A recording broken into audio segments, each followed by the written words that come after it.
Hello everyone, I am Purvi Mishra, Mathematics faculty at SRN International School, Jagatpura, Jaipur. The topic that I have taken today is phonics sections from grade 11th. Let us begin with the topic.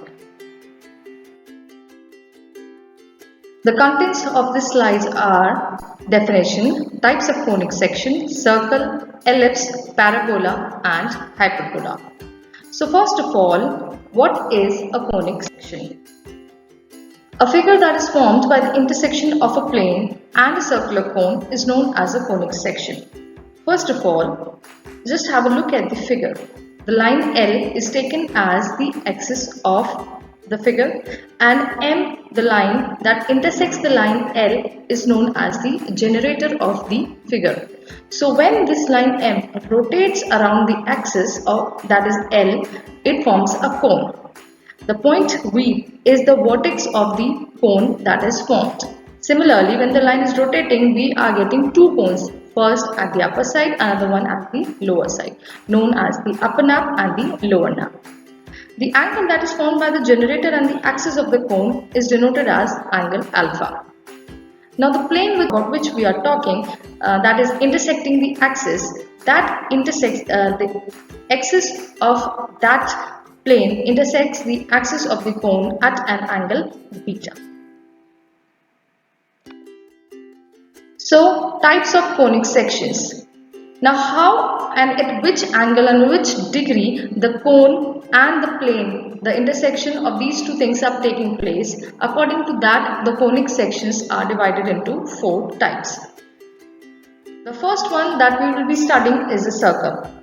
In case of a circle, the plane which is there, that is almost parallel to the ground, that is exactly parallel to the ground, and it divides the axis of the cone at an angle that is 90 degree. So basically the intersection of a plane is perpendicular to the cone's axis. This is the equation of a circle.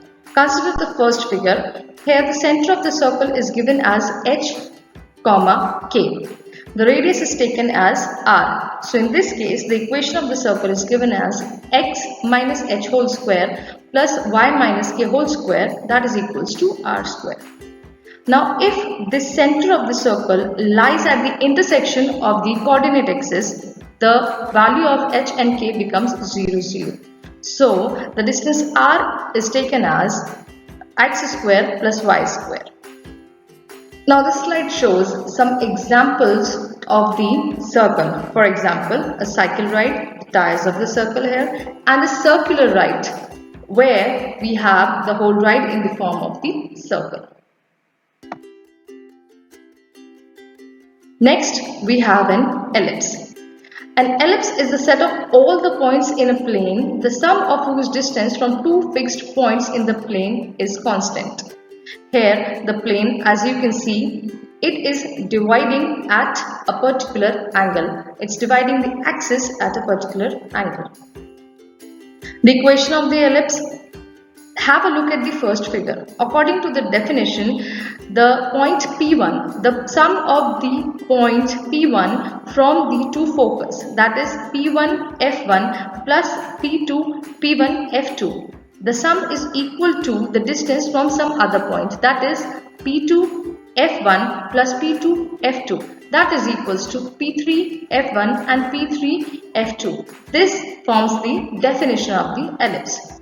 Ellipse, according to its major axis and minor axis, is divided into two parts.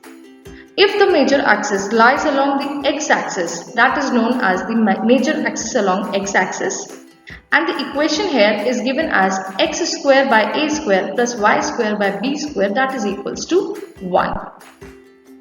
In this case, the two focus points are the f1 and f2. The major axis, the second ellipse is the major axis along the y-axis, when the major axis lies along the y-axis. In this case, the equation of the ellipse is given as x square by b square plus y square by a square is equals to 1.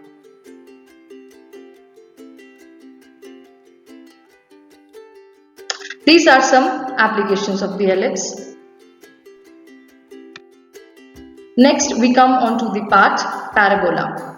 So, what is a parabola? A set of all the points in a plane that are equidistant from a fixed line and a fixed point. They form a parabola. For example, you can see in the first figure, the line that is fixed is known as the directrix and the point that is fixed is known as the focus point of the parabola. Now see in the figure 1 on the right hand side of the slide. Here the distance of P from F, that is the focus point, and P from directrix, that is B point, are same. Therefore P1F and is equals to P1B1. P2F is equals to P2B2 and so on. So the line is known as directrix, the point that is fixed is known as focus. The point of intersection of the parabola and the focus is known as the vertex. Depending on the type of parabola, we have 4 equations as shown in the figure below. That is for the first one. When the parabola opens along the x-axis, the equation is given as y square is equals to 4ax. Now similarly, when the parabola opens along the negative of x-axis and the directrix lie along the right hand side of the vertex, the equation is given as y square is equals to minus of 4ax and so on. The applications of parabola, throwing of a ball is the best example of the parabola. The last one, that is hyperbola.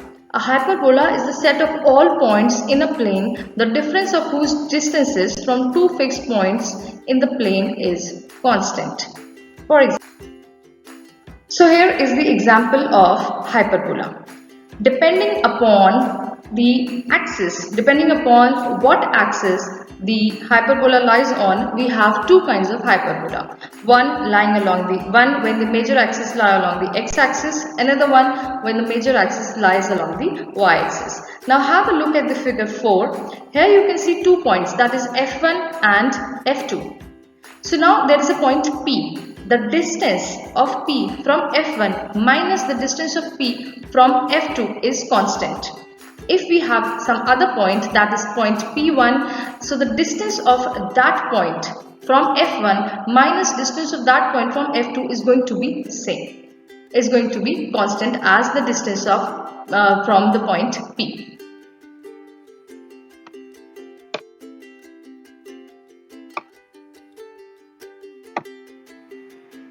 These are some given examples of the hyperbola. For example, the sundial of Jantar Mantar from Jaipur is the best example of the hyperbola.